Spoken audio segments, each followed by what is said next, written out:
आइए सुनते हैं प्रेरणा कला मंच वाराणसी के कलाकारों द्वारा मुंशी प्रेमचंद द्वारा रचित कहानी घास वाली।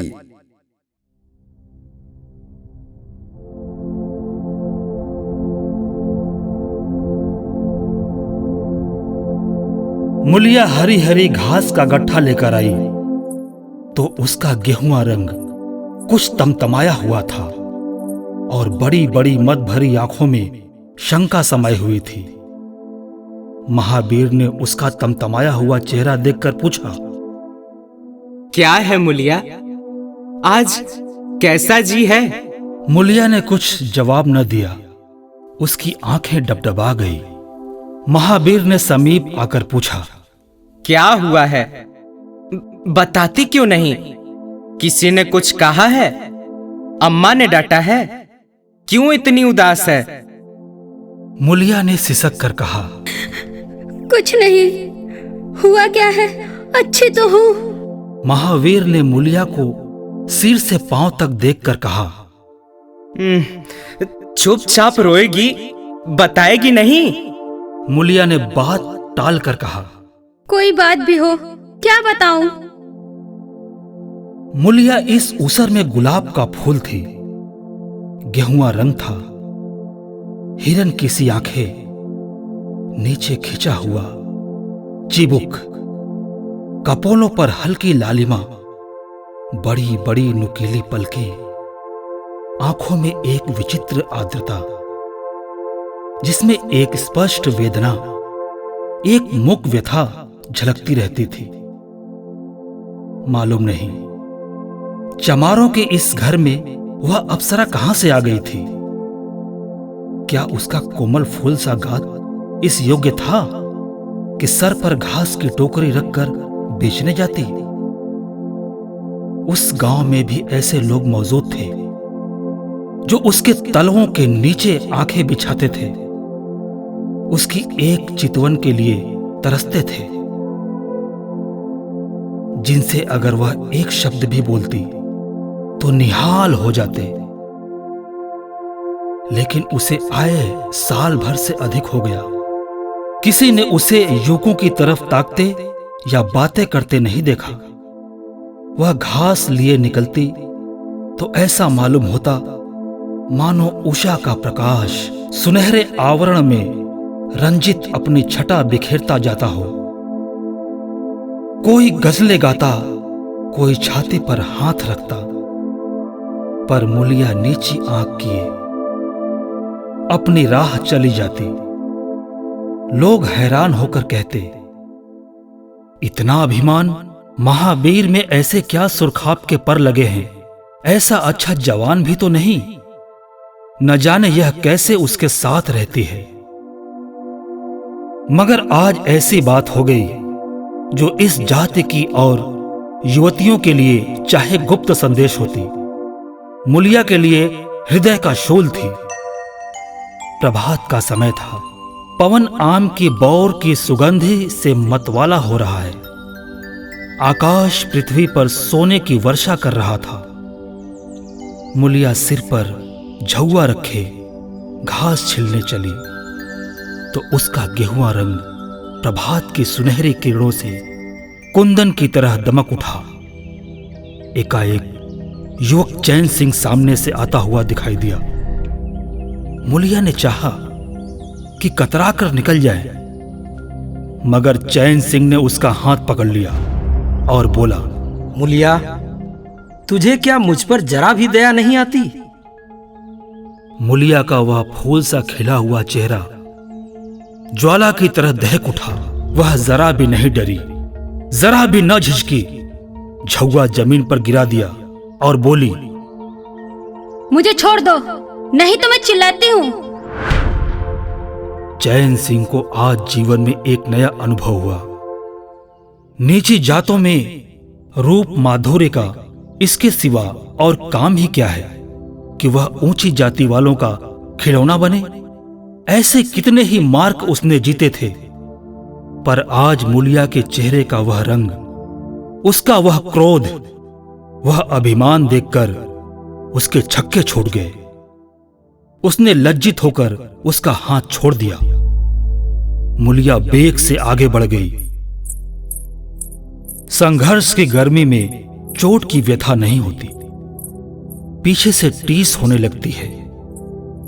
मुलिया जब कुछ दूर निकल गई तो क्रोध और भय तथा अपनी बेकसी को अनुभव करके उसकी आंखों में आंसू भर आए। उसने कुछ देर जब्त किया, फिर सिसक सिसक कर रोने लगी। अगर वह इतनी गरीब ना होती तो किसी की मजाल थी कि इस तरह उसका अपमान करता। वह रोती जाती और घास छीलती जाती थी। महावीर का क्रोध वह जानती थी। अगर उससे कह दे तो वह इस ठाकुर के खून का प्यासा हो जाए, फिर न जाने क्या हो। इस ख्याल से उसके रोए खड़े हो गए। इसीलिए उसने महावीर के प्रश्नों का कोई उत्तर न दिया। दूसरे दिन मुलिया घास के लिए न आई। सास ने पूछा, तू क्यों नहीं जाती? और सब तो चली गई। मुलिया ने सिर झुकाकर कहा, मैं अकेली न जाऊंगी। सास ने बिगड़कर कहा, अकेले क्या तुझे बाघ उठा ले जाएगा? मुलिया ने और भी सिर झुका लिया और दबी हुई आवाज से बोली, सब मुझे छेड़ते हैं। सास ने डांटा, ना तू औरों के साथ जाएगी ना अकेले जाएगी, तो फिर जाएगी कैसे? वह साफ साफ क्यों नहीं कहती कि मैं नहीं जाऊंगी? तो यहाँ मेरे घर में रानी बनके निभा ना होगा। किसी को चाम नहीं प्यारा होता, काम प्यारा होता है। तू बड़ी सुंदर है तो तेरी सुंदरता लेकर चाटूं? उठा झाबा और घास ला। द्वार पर नीम के दरख्त के साए में महावीर खड़ा घोड़े को मल रहा था। उसने मुलिया को रोनी सूरत बनाए जाते देखा, पर कुछ बोल न सका। उसका बस चलता तो मुलिया को कलेजे में बिठा लेता, आंखों में छिपा लेता, लेकिन घोड़े का पेट भरना तो जरूरी था। घास मोल लेकर खिलाए तो 12 आने रोज से कम न पड़े। ऐसी मजदूरी ही कौन होती है? मुश्किल से 1.5-2 रुपए मिलते हैं, वह भी कभी मिले कभी न मिले। जब से यह सत्यानाशी लारियां चलने लगी हैं, इक्के वालों की बगिया बैठ गई है।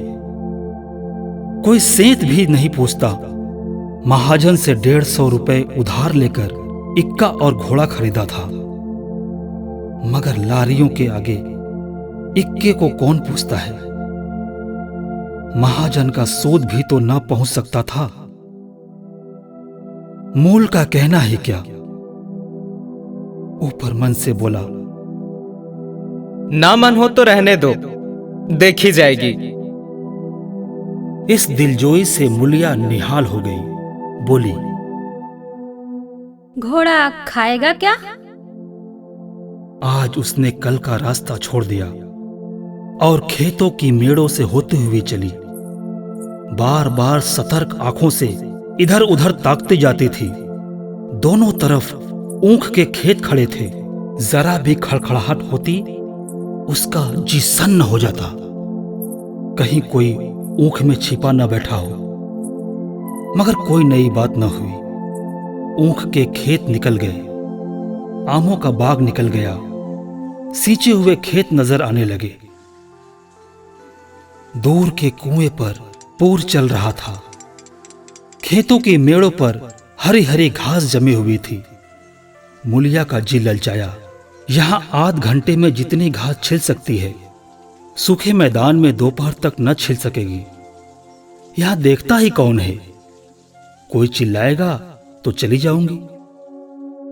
वह बैठकर घास छिलने लगी और 1 घंटे में उसका झाबा आधे से ज्यादा भर गया।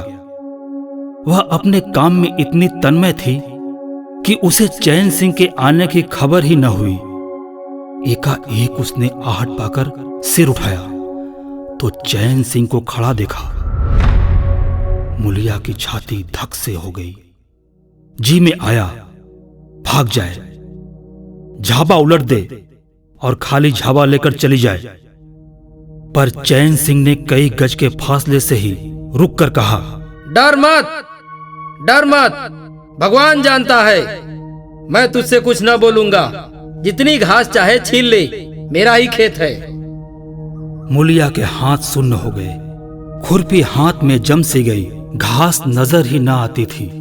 जी चाहता था जमीन फट जाए और मैं समा जाऊं। जमीन आंखों के सामने तैरने लगी। चैन सिंह ने आश्वासन दिया, अरे छीलती क्यों नहीं? मैं तुमसे कुछ कहता थोड़ा ही हूँ। यहीं रोज चली आया कर, मैं छील दिया करूंगा।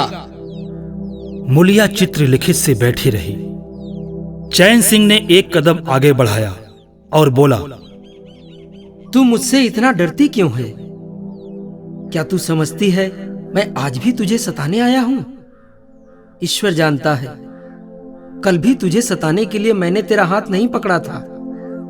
तुझे देखकर आप ही आप हाथ बढ़ गए। मुझे कुछ सुध ही न रही। तू चली गई तो मैं वहीं बैठकर घंटों रोता रहा। जी में आता था हाथ काट डालूं, कभी जी चाहता था जहर खा लूं। तभी से तुझे ढूंढ रहा हूं। आज तू इस रास्ते से चली आई, मैं सारा हार छानता हुआ यहां आया हूं। अब जो सजा तेरे जी में आवे दे दे। अगर तू मेरा सिर भी काट ले तो गर्दन न हिलाऊंगा। मैं शोहदा था, लुच्चा था, लेकिन जब से तुझे देखा है मेरे मन से सारी खोट मिट गई है। अब तो यही जी में आता है कि तेरा कुत्ता होता और तेरे पीछे पीछे चलता। तेरा घोड़ा होता तब तो तू अपने हाथों से मेरे सामने घास डालती। किसी तरह यह चोला तेरे काम आवे। मेरे मन की यह सबसे बड़ी लालसा है। मेरी जवानी काम ना आवे अगर मैं किसी खोट सी ये बातें कर रहा हूं। बड़ा भागवान था महावीर जो ऐसी देवी उसे मिली। मूलिया चुपचाप सुनती रही। फिर नीचा सिर करके भोलेपन से बोली, तो तुम मुझे क्या करने को कहते हो? चैन सिंह और समीप आकर बोला, बस तेरी दया चाहता हूं। मूलिया ने सिर उठाकर उसकी ओर देखा। उसकी लज्जा न जाने कहां गायब हो गई। चुभते हुए शब्दों से बोली, तुमसे एक बात कहूं, बुरा तो न मानोगे? तुम्हारा ब्याह हो गया है या नहीं?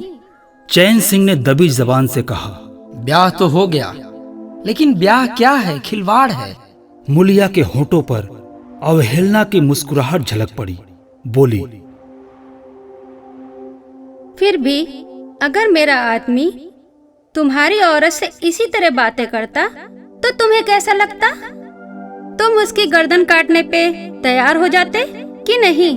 बोलो, क्या समझते हो कि महावीर चमार है तो उसकी देह में लहू नहीं है? उसे लज्जा नहीं है? अपने मर्यादा का विचार नहीं है? मेरा रूप रंग तुम्हें भाता है क्या? घाट के किनारे मुझसे कहीं सुंदर औरतें नहीं घुमा करती? मैं उनके तलवों की बराबरी भी नहीं कर सकती। तुम उसमें से किसी से क्यों नहीं दया मांगते? क्या उनके पास दया नहीं है? मगर वहां तुम न जाओगे, क्योंकि वहां जाते तुम्हारी छाती दहलती है। मुझसे दया मांगते हो इसलिए ना कि मैं चमारिन हूँ, नीच जाति हूँ, और नीच जाति की औरत जरा सी घुड़की धमकी या जरा सी लालच से तुम्हारी मुट्ठी में आ जाएगी।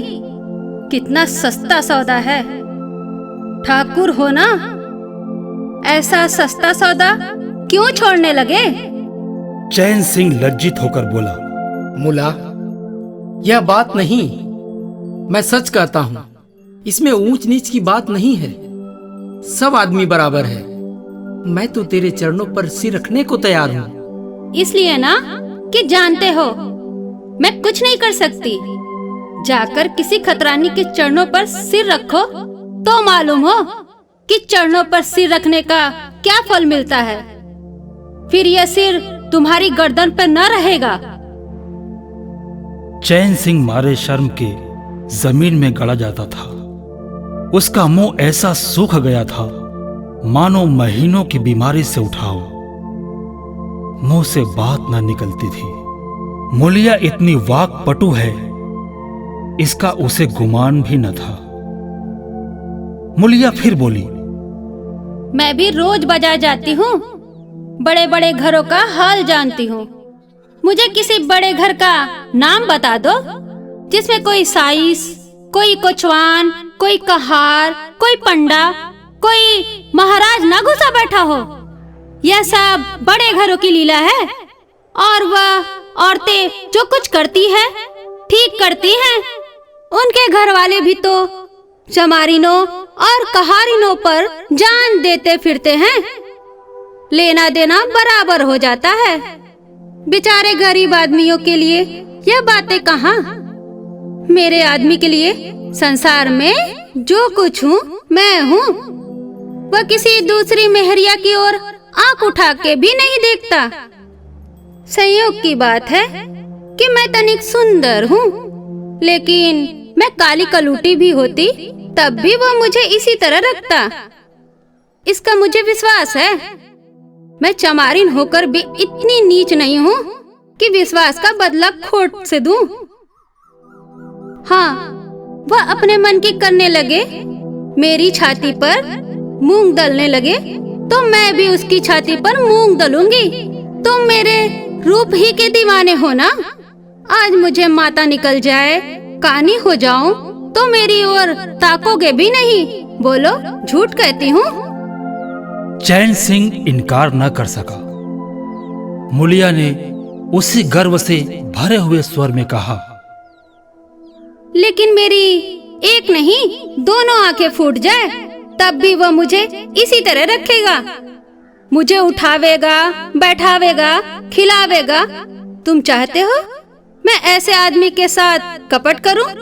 जाओ, अब मुझे कभी न छेड़ना, नहीं अच्छा ना होगा।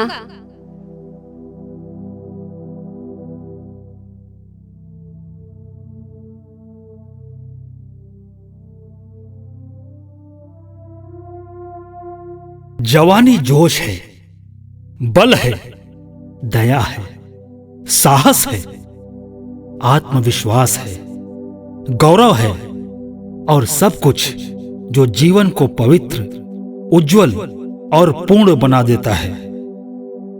जवानी का नशा घमंड है, निर्दयता है, स्वार्थ है, शेखी है, विषय वासना है, कटुता है और वह सब कुछ जो जीवन को पशुता, विकार और पतन की ओर ले जाता है। चैन सिंह पर जवानी का नशा था। मुलिया के शीतल छींटों से नशा उतार दिया। जैसे उबलती हुई चाशनी में पानी के छींटे पड़ जाने से फेन मिट जाता है, मैल निकल जाता है और निर्मल शुद्ध रस निकल आता है। जवानी का नशा जाता रहा, केवल जवानी रह गई। कामिनी के शब्द जितनी आसानी से दीन और ईमान को गारत कर सकते हैं, उतनी ही आसानी से उनका उद्धार भी कर सकते हैं।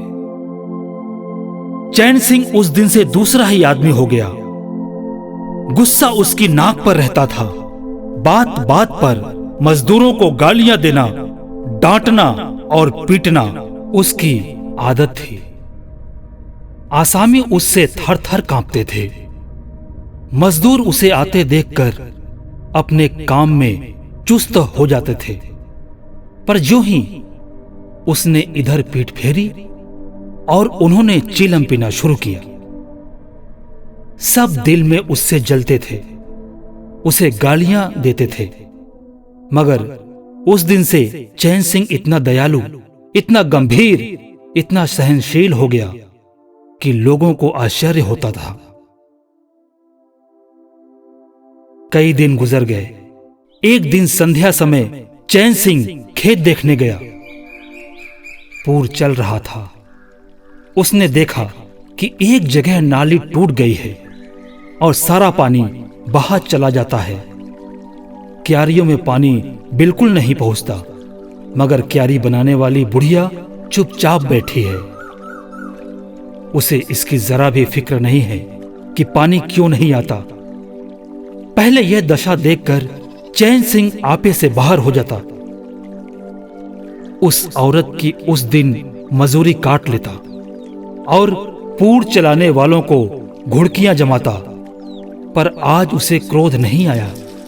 उसने मिट्टी लेकर नाली बांध दी और खेत में जाकर बुढ़िया से बोला, तू यहाँ बैठी है और पानी सब बहा जा रहा है।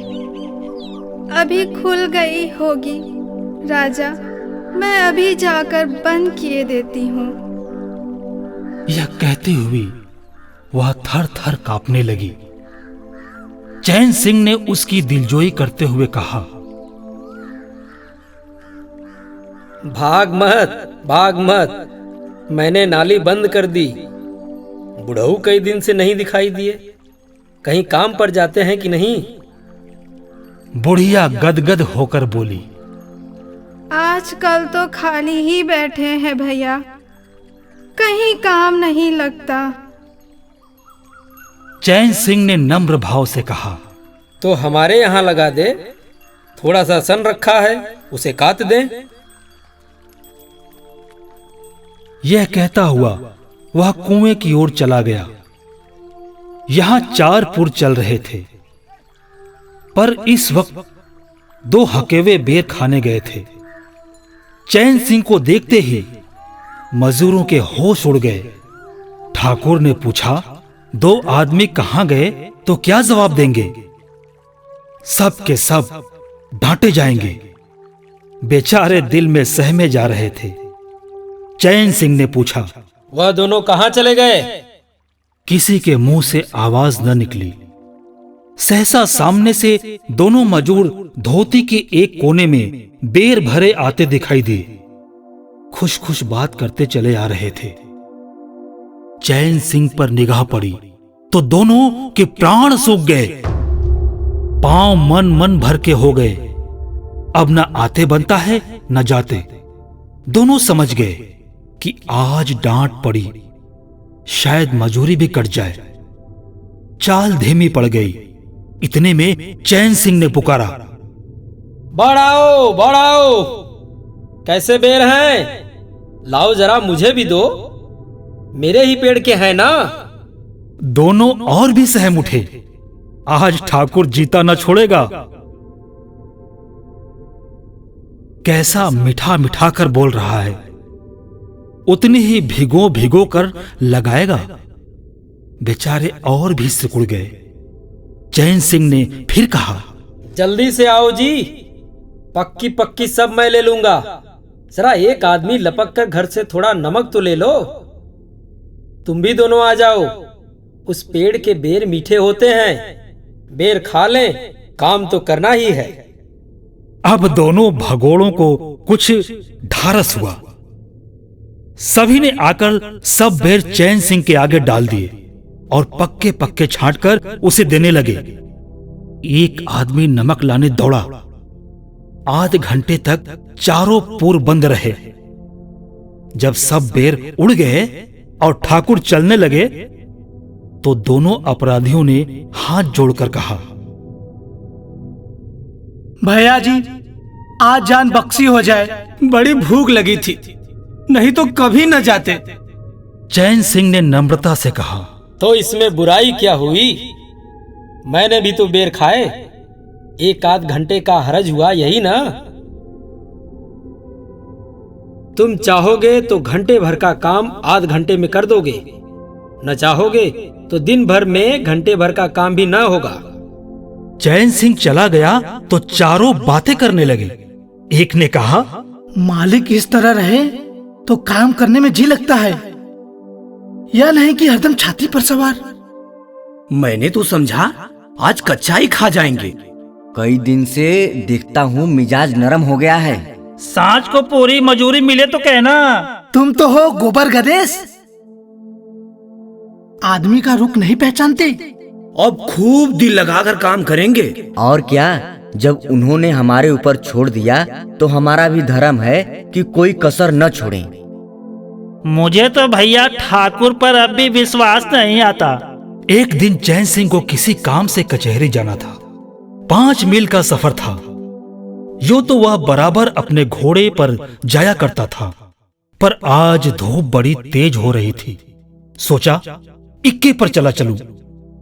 महावीर को कहला भेजा, मुझे लेते जाना। कोई 9 बजे महावीर ने पुकारा।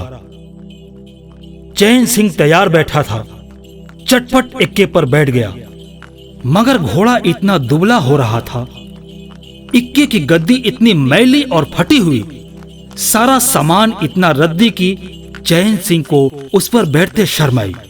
पूछा, यह सामान क्यों बिगड़ा हुआ है महावीर? तुम्हारा घोड़ा तो इतना दुबला कभी न था। क्या आजकल सवारियां कम है क्या? महावीर ने कहा, नहीं मालिक, सवारियां काहे नहीं हैं, मगर लारियों के सामने इक्के को कौन पूछता है? कहाँ 2, 2.5, 3 की मजूरी करके घर लौटता था, कहाँ 20 आने पैसे भी नहीं मिलते। क्या जानवर को खिलाऊं, क्या आप खाऊं? बड़ी विपत्ति में पड़ा हूं। सोचता हूं इक्का घोड़ा बेच बाच कर आप लोगों की मजूरी कर लूं, पर कोई ग्राहक नहीं लगता। ज्यादा नहीं तो 12 आने तो घोड़े ही को चाहिए, घास ऊपर से। जब अपना ही पेट नहीं चलता तो जानवर को कौन पूछे? चैन सिंह ने उसके फटे हुए कुर्ते की ओर देखकर कहा, 2-4 बीघे खेती क्यों नहीं कर लेते? महावीर सिर झुकाकर बोला, खेती के लिए बड़ा पौरुख चाहिए मालिक। मैंने तो यही सोचा है कि कोई ग्राहक लग जाए तो इक्के को औने पौने निकाल दूं, फिर घास छीलकर बाजार ले जाया करूं। आजकल सास पतोहू दोनों छिलती हैं, तब जाकर 10-12 आने पैसे नसीब होते हैं। चैन सिंह ने पूछा, तो बुढ़िया बाजार जाती होगी? महावीर लजाता हुआ बोला, नहीं भैया, वो इतनी दूर कहाँ चल सकती है। घर वाली चली जाती है, दोपहर तक घास छिलती है, तीसरे पहर बाजार जाती है, वहां से घड़ी रात गए लौटती है। हलकान हो जाती है भैया, मगर क्या करूं, तकदीर से क्या जोर। चैन सिंह कचहरी पहुंच गए और महावीर सवारियों की टोह में इधर उधर इक्के को घुमाता हुआ शहर की तरफ चला गया। चैन सिंह ने उसे 5 बजे आने को कह दिया। कोई 4 बजे चैन सिंह कचहरी से फुर्सत पाकर बाहर निकले। हाथे में पान की दुकान थी। जरा और आगे बढ़कर एक घना बरगद का पेड़ था। उसकी छांव में 20 ही तांगे इक्के फिटने खड़ी थी। घोड़े खोल दिए गए थे। वकीलों, मुख्तारों और अफसरों की सवारियां यहीं खड़ी रहती थी।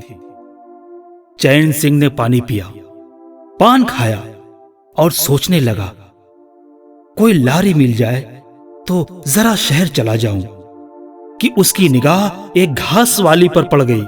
सिर पर घास का झाबा रखे साइसों से मोल भाव कर रही थी। चैन सिंह का हृदय उछल पड़ा। अरे यह तो मुलिया है। बनी ठनी एक गुलाबी साड़ी पहने कोचवानों से मोल तोल कर रही थी। कई कोचवान जमा हो गए थे। कोई उससे दिल लगी करता था, कोई घूरता था, कोई हंसता था। एक काले कलूटे कोचवान ने कहा, मुला घास तो उड़ के अधिक से अधिक 6 आने की है। मुलिया ने उन्माद पैदा करने वाली आंखों से देखकर कहा, 6 आने पर लेना है तो सामने घसियारिने बैठी हैं, चले जाओ, 2-4 पैसे कम में पा जाओगे। मेरी घास तो 12 आने में ही जाएगी। एक अधेड़ कोचवान ने फिटन के ऊपर से कहा, तेरा जमाना है, 12 आने नहीं 1 रुपया मांग। लेने वाले झक मारेंगे और लेंगे। निकलने दे वकीलों को, अब देर नहीं है।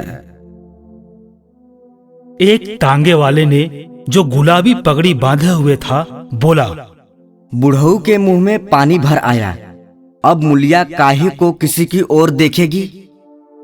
चैन सिंह को ऐसा क्रोध आ रहा था कि इन दुष्टों को जूते से पीटे। सब के सब कैसे उसकी ओर टकटकी लगाए ताक रहे हैं, आंखों से पी जाएंगे।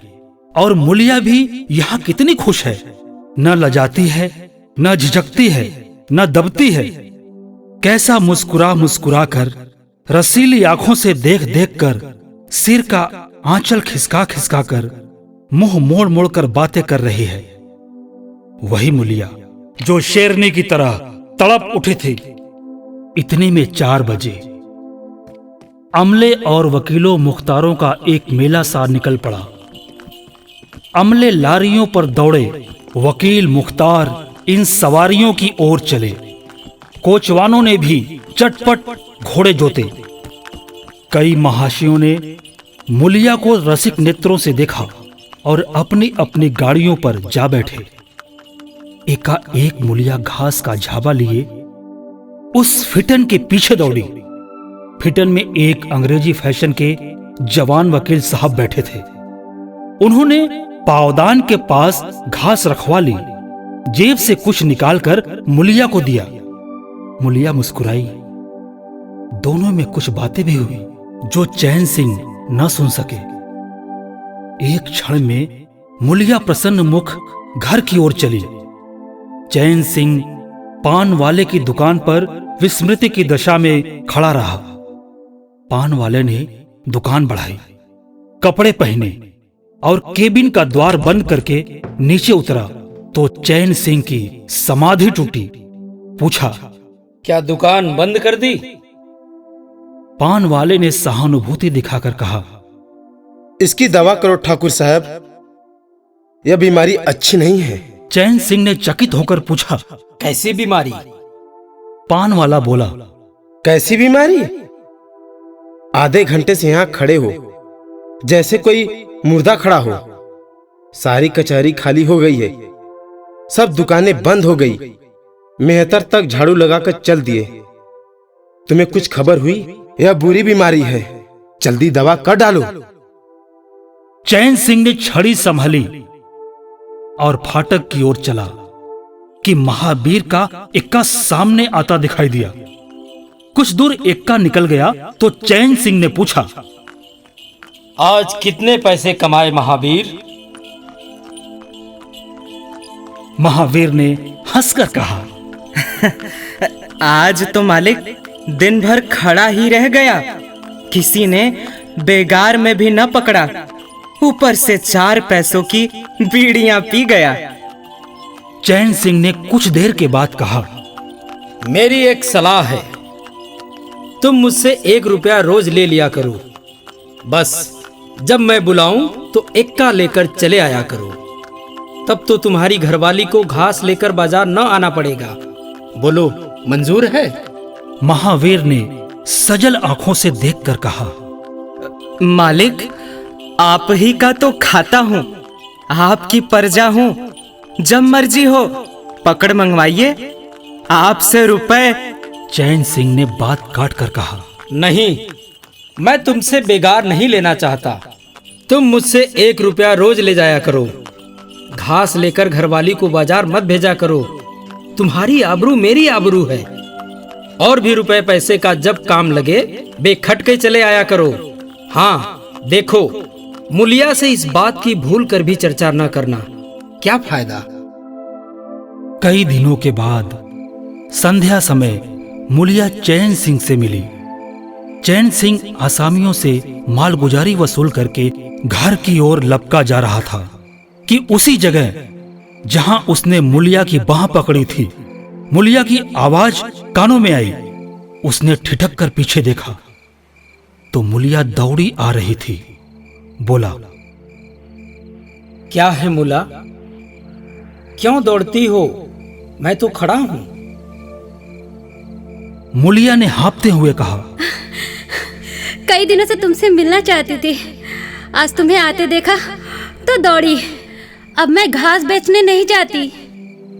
चैन सिंह ने कहा, बहुत अच्छी बात है। क्या तुमने मुझे कभी घास बेचते देखा है? हाँ, एक दिन देखा था। क्या महावीर ने तुझसे सब कह डाला? मैंने तो मना कर दिया था। वो मुझसे कोई बात नहीं छिपाता। दोनों एक क्षण चुप खड़े रहे। किसी को कोई बात न सोचती थी। एकाएक मुलिया ने मुस्कुराकर कहा, यहाँ तुमने मेरी बाह पकड़ी थी? चैन सिंह ने लज्जित होकर कहा, उसको भूल जाओ मुला। मुझ पर न जाने कौन सा भूत सवार था। मुलिया गदगद कंठ से बोली, उसे क्यों भूल जाऊं? उसी बा गहे की लाज तो निभा रहे हो। गरीबी आदमी से जो चाहे करवाए, तुमने मुझे बचा लिया। फिर दोनों चुप हो गए। जरा देर के बाद मुलिया ने फिर कहा, तुमने समझा होगा मैं हंसने बोलने में मगन हो रही थी। चैन सिंह ने बलपूर्वक कहा, नहीं मुलिया, मैंने एक क्षण के लिए भी नहीं समझा। मुलिया मुस्कुराकर बोली, मुझे तुमसे यही आशा थी और है। पवन सींचे हुए खेतों में विश्राम करने जा रहा था। सूर्य निशा की गोद में विश्राम करने जा रहा था और उस मलिन प्रकाश में चैन सिंह मुलिया की विलीन होती हुई रेखा को खड़ा देख रहा था।